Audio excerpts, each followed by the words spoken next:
오늘 발표를 맡은 한준희 교수님 연구실 전현진입니다. 오늘 제가 발표할 논문은 Dynamic Optimization of Vehicle Production Planning in Transportation Network Using Federated Reinforcement Learning입니다. 해당 논문은 IEEE Transaction on Intelligent Transportation System에 게재된 논문입니다. 목차는 다음과 같습니다. 첫 번째 인트로덕션입니다.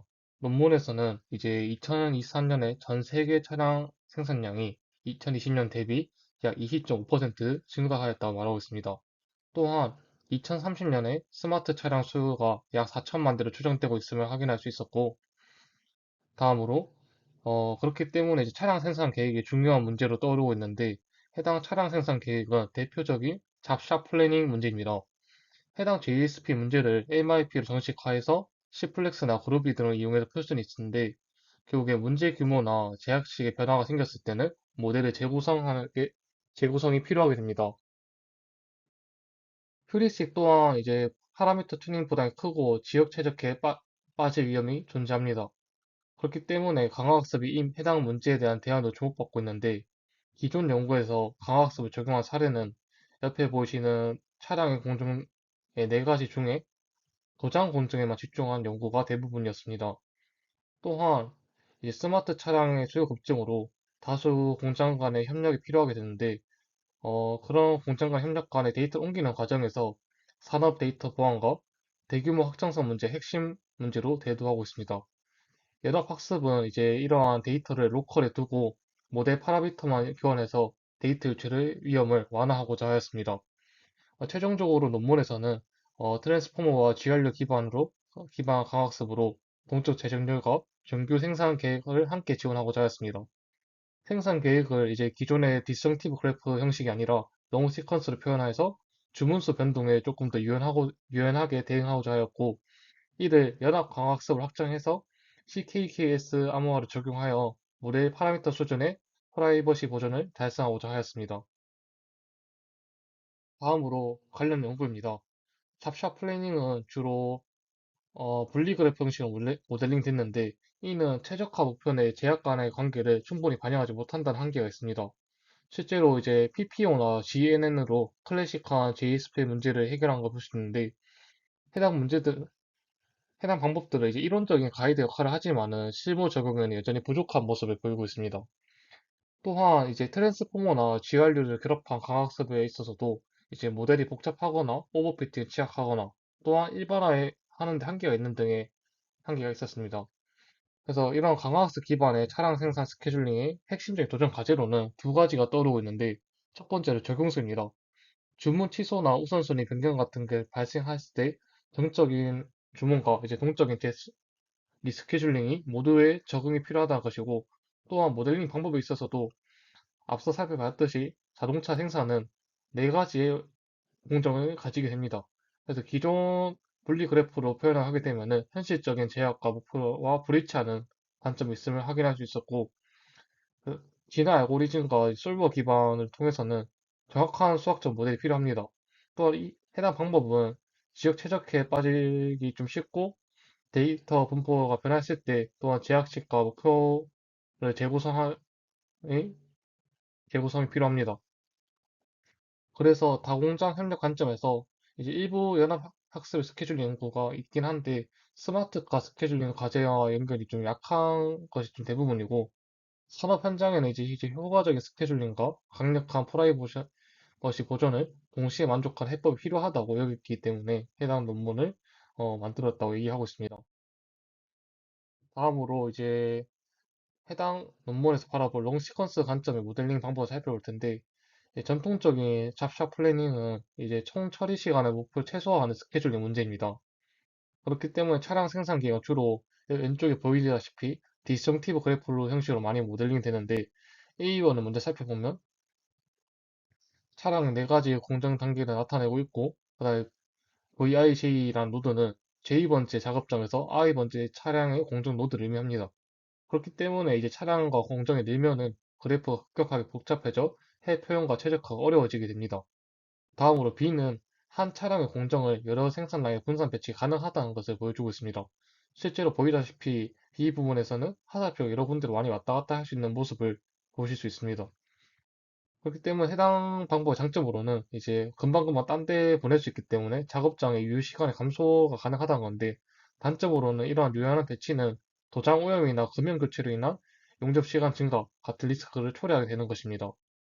C 방법이 이제 해당 논문에서 바라볼 모델링 관점인데, 차량 재료의 네 가지 공정인 용접, 고장, 조립, 출고 전 검사의 PDI를 하나의 단일 계획 단위로 인식합니다. 이렇게 해서 해표현의 복잡도 감소하고 풀이 효율 증가 및 목표 충돌을 완화하고자 하였습니다. 다음으로 문제점입니다. 차량 생산은 앞서 말씀드렸다시피 4단계로 구성되고 주문이 N개, 제약이 N개일 때 생산 계획의 목표는 모든 제약을 만족하도록 주문의 순서열로 배열하고자 하였습니다. 첫 번째, 차량 카테고라이제이션의 초기화에서는 차량 시리즈와 차량 모델, 차량 색상으로 주문을 유형합니다. 그리고 각 유형 개수를 집계하고 의사결정, 의사결정 공간을 생성하는데, 해당 구조는 이제 차량 유형과 남은 개수 이런 식으로 매핑되는 구조입니다. 다음으로 환경 초기화에서는 초기화를 먼저 설정하는데, 여기서 마이너스 1 값은 해당 위치에 어떠한 차량 유형도 배정되지 않은 상태를 의미합니다. 만약 해당 자리에 0 이상의 정수가 있으면 이제 해당 자리에 서로 다른 차량 유형이 배치가 됐다고 보시면 될 것 같습니다. 그렇게 환경은 이제 보상 평가기와 현재 상태, 그다음 상태를 업데이트하는 스텝 A 함수로 구성되어 있습니다. 다음으로 디시전 메이킹 단계에서는 매 단계 차량 유형을 한 개 선택합니다. 시퀀스 상태가 업데이트되고, 예를 들어 T1에 타입 2가 선택이 되었다고 하면은 S1에는 첫 번째 2로 입력된 모습을 보실 수 있고, 아직 그 이후는 선택이 안 됐기 때문에 마이너스, 마이너스 1, 마이너스 1 이런 식으로 표현됨을 확인하실 수 있습니다. 다음으로 선택된 차량의 남은 수량을 1만큼 감소하고 해당 수량이 0이 되면 종료하는 구조로 나타내게 됩니다. 어, 해당 모델은 이제 세 가지의 제약 기반을 가지는데, 첫 번째로 SBPR입니다. SBPR을 통해서는 같은 차량 시리즈는 인접하게 배치해서 금형의 변경을 최소화하고자 하였습니다. 이제 금형 교체가 결국에는 생산 비용에 미치는 영향이 많이 크기 때문에 하드 조건으로서 규정을 하였고, 조금만 더 살펴보자면은 GC 함수인 FM을 살펴보면 결국에 i 번째와 i 플러스 1번째 차량 시리즈가 같으면 0을 띄게 해서 Z1 값이 최종적으로 0에 가까우면 가까울수록 이제 추가 생산 비용이 적게 되도록 설계하였습니다. 다음에 APSR은 투톤과 단색 차량을 번갈아 배치함으로써 도장 교염의 도장 교차 오염의 위험을 감수하고자 하였습니다. 조금만 더 살펴보자면은 TSI가 0 값이 0이면 투톤, TSI 값이 1이면 단색 차량을 의미하도록 하였고, 이제 해당 절대값 쪽의 차가 0이 되면은 인접한 차량 같은 유형이 됨을 나타내고 있습니다. 그래서 해당 값들이 결국 이것도 0에 가까우면 가까울수록 추가 생산 비용이 덜 든다라고 이해하시면 됩니다. CSCR은 이제 색상 집합의 CS1, CS2 기반 금지 전이 회피를 하고자 하였습니다. 조금 더 살펴보자면은 이건 좀 간단한데, 만약에 i번째 색상 집합이 CS1에 속하고 i 플러스 1의 번째가 CS2에 속한다면은 이제 해당 지시 함수 i는 1로 나타내게 되는데, 해당 값이 1이면 이제 해당 규칙을 못 지켰다고 해서 위반, 만약 0이 되면 정상으로 판단하였습니다. 이 값 역시 이제 0이 아닌 값이 되면 될수록 초과 생산 비용이 늘어난다고 보시면 되고, 여기서 최종적으로 보시면 Z1은 무조건적으로 지켜야 되는 하드 조건, Z2와 Z3는 약간의 위반을 허용하는 소프트 제약으로 규정되었습니다. 다음으로 이제 강화학습의 형식화인데, 강화학습의 해당 목표는 이 환경과 상호작용해서 보상을 최대화하도록 주문 시퀀스를 학습하고자 하였습니다. 여기서 액션은 차량 유형을 한 개 선택하는 것을 의미하고, 액션 스페이스는 주문 유형과 남은 수량으로 구성되게 됩니다. 상태는 이제 현재의 앞서 봤듯이 이제 마이너스 9, 마이너스 9, 마이너스 1 그 형태를 보시면 되고, 환경은 이제 현재 상태와 보상을 제공하게 되고, 보상 평가기와 스텝 A로 구성되게 되고 있습니다. 에이전트는 이제 액션 스페이스에서 주문 유형을 선택한 핵심 주체로서 만약 선택을 하게 되면은 선택된 유형의 남은 수량 1만큼 감소하게 되고 모든 수량이 0이면은 계획이 종료하는 형식을 가지고 있습니다. 다음으로 리오드는 해외 품질 점수가 클수록 좋다고 나타나 있고 이제 환경이 앞서 살펴본 제약 기반 세 가지를 기반으로 계산하게 됩니다. 다음으로 이제 제한된 방법이 어떤 식으로 구조가 되는지 좀 살펴볼 텐데 현실적인 차량 생산은 2주 단위의 정규 계획이 기본이지만은 품질 이슈 및 긴급 주문으로 동적 제조적이 빈번합니다. 그렇기 때문에 여기서는 두 개의 모듈로 분리하는데 첫 번째로 DOPM은 공적으로 재정렬할 때 쓰게 되고 HQPM은 정규적인 스케줄을 생산할 때 쓰게 됩니다. 최다 HQPM에서는 최대 1000개의 주문의 스케줄링 작업 관리할 수 있고 최종적으로 MES에 처리되는 것을 확인할 수 있습니다. 다음으로 TOB인데 해당 TOB는 이제 자재 부족이나 품질 이슈 문제로 발생하는 재비를 동적 처리를 하는 곳이라고 생각하시면 될 것 같습니다. 용량 200개로 한정돼 있고 만약에 TOB가 200개가 다 차면 어떡하냐? 그러면 DOPM으로 전달하거나 향후 HQPM의 스케줄에 포함되는 형식으로 진행되고 있습니다. 최종적인 구조는 ERP, 이제 ERP와 HQPM, DOPM, TOB로 구성되는 APS, 그 다음에 MES 이 세 가지 흐름으로 가고 있다고 생각하시면 될 것 같습니다. 다음으로는 이제 강화학습이 실제로 어떻게 다음 차량 고르는지 보여준 루프입니다. HQPM과 DOPM의 기반에는 A3C를 살펴볼 텐데 A3C 알고리즘은 이제 액터 네트워크와 크리틱 네트워크로 구성되게 됩니다. 상태 S는 앞서 살펴봤듯이 현재까지 만들어진 생산 시퀀스를 의미하게 됩니다. 매 단계 액터 네트워크 입력되게 되고 액터 네트워크는 입력된 S를 보고 다음에 너의 차량 이용의 확률을 출력합니다. 그 중에서도 가장 큰 확률의 액션을 선택하게 되고 환경은 이제 해당 액션을 했으니까 스텝 A로 상태를 현재만큼 업데이트하게 됩니다. 보상 평가기는 앞서 살펴본 제약들 세 가지 기반으로 ST를 평가해서 보상을 계산하게 되고 해당 계산된 리워드로 어드밴티지와 로스를 계산하게 되고 최종적으로 로스로 벡터와 크리틱 네트워크를 업데이트하는 구조입니다. 이러한 루프가 HQPM과 DOPM의 기본적인 학습 구조라고 보시면 될 것 같습니다. 다음으로 DOPM인데 이제 DOPM은 앞에서 살펴보는 A3C의 GRU를 결합한 형태입니다. 그냥 DOPM은 동적으로 빠르게 재정리를 할 때 쓰이는 모듈이라고 생각하시면 될 것 같고 여기서는 상태 ST를 GR로 요약한 HT 메모리를 생성하게 됩니다. 벡터는 해당 요약된 HT를 보고 다음 차량 타입 선택하게 되고 환경은 똑같이 제약 기반으로 리오드 계산하고 스텝 A로 다음 상태로 갱신하는 등의 모습을 보이고 있습니다. 좀 특이한 점은 이제 TOB와 비슷한 역할을 하는 ERB가 있는데 여기서는 경험, 즉 현재 상태, 했던 행동, 그 다음에 이제 얻은 보상, 다음 상태를 ERB에 저장해놓고 이후에 학습 안정화에 쓰이게 됩니다. 다음으로 GRU인데 GRU는 크게 업데이트 게이트와 리셋 게이트로 구성된다고 보시면 될 것 같습니다.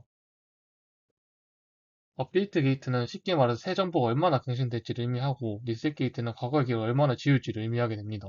그래서 입력되는 값들을 살펴보면 이제 현재 상태인 ST와 요약값인 HT-1을 입력받아서 서로 계산되게 되고 결과적으로 이제 HT가 지금까지의 선택 흐름 요약하고 긴 시퀀스의 의존 관계 포착하는 것을 의미하게 됩니다.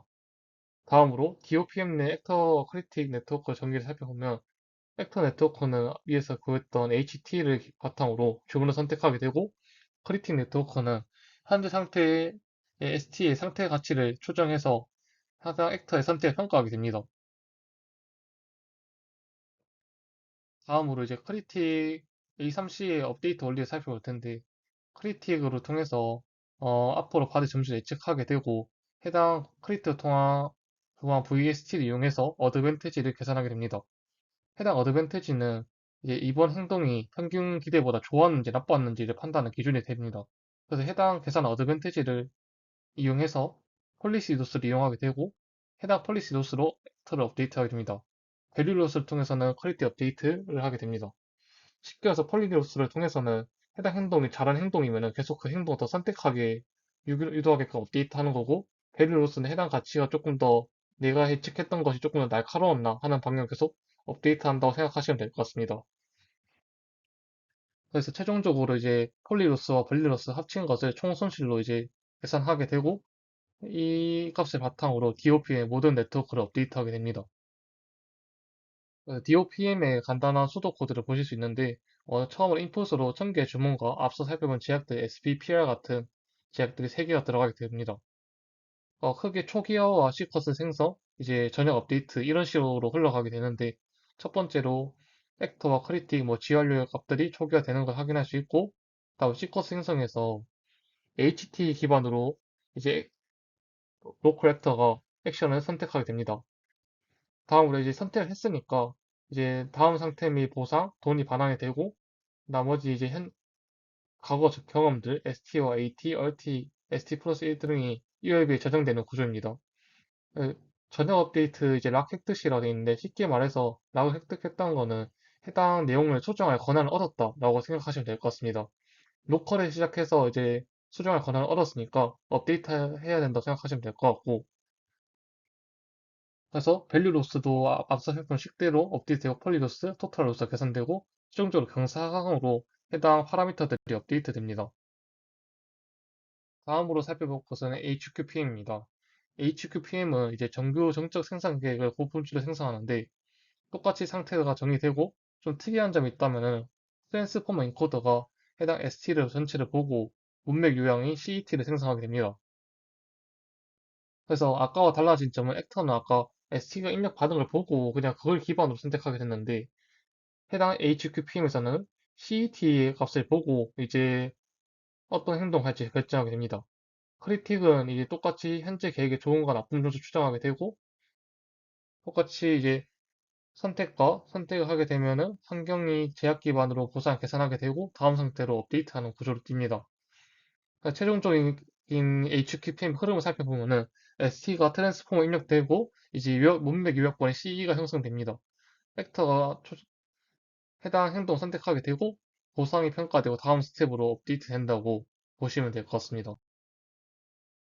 다음으로 트랜스포머 인코딩을 좀 알아볼 텐데 왼쪽 화면에 보이다시피 해당 트랜스포머 인코딩은 4개의 인코딩 레이어를 가지고 각 레이어에 20개의 헤드 멀티 헤드 어텐션이 있습니다. 이말 즉슨 그냥 20개 다른 관점에서 살펴보겠다는 의미고 우선 입력으로 ST를 받게 되면은 인베딩과 포지셔닝 인코딩을 통해서 또 다른 입력까지 1을 생성하게 됩니다. 어텐션을 준비하게 되는데 해당 어텐션 준비는 즉 어떤 거를 조금 더 중요하게 보겠냐를 하려고 어텐션을 한다고 생각하시면 될 것 같습니다. 그래서 해당 쿼리 키 밸류를 해당 16번까지 계산하고 어텐션 점수를 계산하고 아웃풋이 계산되는 형식입니다. 최종적으로 이제 멀티 헤드가 계산되고 이를 바탕으로 문맥 인베딩이 CE가 형성되게 됩니다. 다음으로 이제 어떻게 이 3C가 학습이 되는지 살펴보자면은 앞에 살펴본 DOPM과 거의 똑같이 이루어진다고 보시면 될 것 같습니다. 조금 다른 점은 이제 액터 네트워크가 이제 액터에 해당하는 폴리시 소스를 살펴보면은 아까는 ST였지만은 CE를 기반으로 입력받는 것을 확인하실 수 있습니다. 나머지 토탈 로스도 계산되는 방식도 똑같고 업데이트 되는 것도 똑같이 경사하급법으로 업데이트 되는 것을 확인하실 수 있습니다. 다음으로 똑같이 HQPM의 수도 코드를 나타낸 건데 똑같이 1000개의 주문과 디스패치를 입력받고 초기화와 시퀀스 생성, 이제 전혀 업데이트 획득했을 때 각각 로스들이 업데이트되고 파라미터가 업데이트되는 모습을 확인하실 수 있습니다. 앞서도 말했듯이 특이한 점이 있다면은 여기서도 ST 기반이 아니라 이제 로컬 액터가 CET를 기반으로 행동 AT를 선택하게 되는 구조입니다. 다음으로는 이제 주문량이 많아지고 있기 때문에 공장 간의 이제 협력이 좀 많이 중요합니다. 그렇기 때문에 서로 데이터를 주고받는 과정에서 이제 보안을 좀 얘기할 건데 여기서 말하고자 하는 방법은 데이터는 이제 공장 밖으로 보내는 게 아니라 암호화된 모델 파라미터만 서버에 집계하여 전용 모델 업데이트 하려고 합니다. 여기서 말한 파라미터는 앞에서 말했던 HQPM과 DOPM의 이제 액터 값과 크리틱 값, GRU와 트랜스포머 값을 생각하시면 될 것 같습니다. 해당 서버에서는 이제 전용 모델 공략 키상을 초기화에 배포를 하게 됩니다. 이를 클라이언트에서 받은 전용 모델 기반으로 해서 로컬 데이터셋에서 로컬 모델을 학습하게 됩니다. 다음으로 클라이언트는 이제 학습된 해당 값을 통해서 CKKS로 암호화하여 서버에 업로드하게 되고 서버는 이렇게 업로드 받은 값을 통해서 암호화된 모델을 파라미터로 복호화하는 것이 아니라 그냥 동명답변으로 더하기 처리만 합니다. 그래서 클라이언트는 해당 집계된 암호화 모델을 받아서 복호화하고 평균을 수행하게 됩니다. 즉, 복호화 자체는 서버에서 이루어지는 게 아니라 해당 클라이언트 수준에서 이루어진다고 보시면 될 것 같습니다. 다음으로 CKKS의 프로세스를 좀 살펴보자면은 인코딩과 동영 연산이 따르게 되고 그다음 디코딩 된 형식으로 이루어집니다. 로컬 클라이언트는 이제 모델 파라미터를 다항식 계수 형식으로 인코딩하게 되고 서버는 복호화 없이 동영 연산만 그 덧셈만 수행한다고 보시면 될 것 같습니다. 로컬 클라이언트는 집계 결과를 받아서 복호화한 후에 평균 내어 업데이트된 전역 모델을 얻을 수 있습니다. 시간 복잡도 측면에서 클라이언트는 ON 로그 N만큼의 시간 복잡도를 가진다 말하고 있고 서버는 이제 L을 클라이언트 수로 했을 때 O, OL, N 형식으로 시간 복잡도를 가진다고 말하고 있습니다. 여기서 드는 의문이 그러면 이게 좀 해당 모델 묵직한 게 아닌가 하는데 여기서는 재학습은 매일 수행되는 게 아니라 새 최적화 및 새 차종을 도입할 때만 해당 방법이 진행이 되기 때문에 CKS와 통신 연산 오버헤드는 전체 연합학습의 프레임워크에서 큰 부담이 아니라고 말하고 있습니다. 다음으로 수치 세팅과 NSGA2의 베이스라인 설정한 것을 말씀드릴 텐데, 실험 우선 1000개 차량 주문의 학습 데이터로 구성되었고, 여기에 최소 1개의 최적화는 있다고 가정하였습니다. 실험 환경은 보이시는 바와 같고, 강화학습 설정은 이제 학습률은 0.00005로 설정하고, 반복 횟수는 2800으로 설정하였습니다. 이제 베이스 라인으로 NSGA2를 설정하게 되었는데, 그 이유는 해당 방법이 이제 본 문제에서 최적계 도달 가능함을 확인할 수 있었기 때문에 채택 기준으로 선택했고, SA나 타부, DQM, PPO를 테스트 해봤지만은 학습 셋 기준으로 최적화 확보에 실패하였기 때문에 비교 기준을 채택하지 못하였습니다. 또한 휴리스틱 NSGA2는 휴리스틱 초기화를 통해서 해 탐색 역량을 축소 및 해분율 개선할 수 있는 장점이 있기 때문에 옆에 보이시나 바는 같이 Z1만 만족하는 해 또는 Z1 플러스 Z2를 만족하는 해 이렇게 두 가지 측면 나눠서 진행을 하였고 실제로 NSG2를 진행했을 때 휴리스틱 초기화로 Z1과 Z2를 동시에 만족하도록 했을 때 48초에 최적기에 도달하는 모습을 확인할 수 있었습니다. 다음으로 이제 순수 A3C와 DOP의 HQPM을 좀 비교해 볼 텐데 이제 DOPM과 순수 A3C에 비교해서 차이점은 이제 DOPM은 GRU가 더 붙어있다는 점, HQPM은 트랜스포머가 붙어있다는 점입니다. 먼저 순수 A3C를 살펴보면은 결국에는 이제 DOPM과 HQPM과 다르게 메모리 메커니즘이 좀 부족하기 때문에 수렴에 실패하는 모습을 확인할 수 있습니다. 그에 반해서 DOPM은 리오드 자체가 상승하지만은 학습 안정성 측면에서 낮고 최고 보상 또한 2098을 넘지 못합니다. HQPM은 가장 안정적인 모습을 띠고 있고 최대 보상 또한 2098을 넘고 있습니다. 여기서 말한 결론은 이제 순수 A3C와 다르게 GRU와 트랜스포머 인코더가 이제 상태 문맥을 잘 잡아주기 때문에 성능 향상이 있다라고 말하고 있습니다. 다음으로 이제 노이즈를 넣어서 학습한 것을 볼 텐데 이제 그 목적으로는 이제 모델을 설치했을 때 데이터를 재구성한 걸 방지하기 위해서 학습 중에 노이즈를 넣었는데 결국에는 두 노이즈 HQPM과 DOPM 모두 다 노이즈 섞었을 때 둘 다 효과적인 수령은 실패하고 있습니다. HQPM은 앞에서도 살펴봤듯이 결국에는 ST를 입력받아서 CE로 문맥적으로 한 번 더 뽑아내기 때문에 더 DOPM보다 더 복잡한 구조를 띄고 있습니다. 그렇기 때문에 성능과 안정성 측면의 손상이 더 크고 DOPM도 단순한 구조지만 프리노이즈 성능을 회복하지 못하는 모습을 볼 수 있습니다. 다음으로는 이제 DOPM 연합학습 하에서 DOPM과 HQPM 살펴볼 텐데 학습 과정에서 이제 모델 파라미터를 CKKS로 암호화해서 연합학습을 수행하였습니다. 그래서 연합학습하에서 HQPM은 최고 리로딩 2099 정도 찍을 수 있었고 400번대 반복부터 수렴을 시작하는 모습을 볼 수 있었습니다. 또한 연합학습하에서 DOPM은 이제 프라이버시 보존 측면에서는 장점이 있는데 학습 중인 진동이 계속 나타나고 수렴 속도가 연합학습하에서 HQPM보다 더 느림을 확인할 수 있었습니다.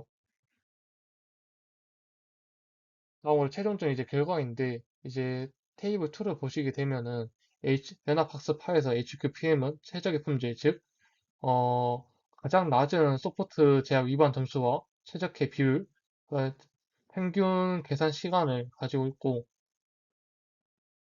GOPM은 뭐 HQPM보다 품질이 좋다고는 말 못하지만은 가장 빠르게 계산되는 모습을 확인할 수 있습니다. 이에 반해 저희가 베이스라인으로 채택했던 NSGA2는 평균 연산 시간도 가장 길고 평균 위반도 조금 3.7로 가장 높은 모습을 볼 수 있습니다. 다음으로 테스트 기준에서 테이블 3를 좀 살펴보면은 연합학습하에서 HQPM은 최고 성능을 띠게 되는 걸 확인할 수 있었고 DOPM은 그냥 계산 시간이 가장 짧다라고 보실 수 있습니다.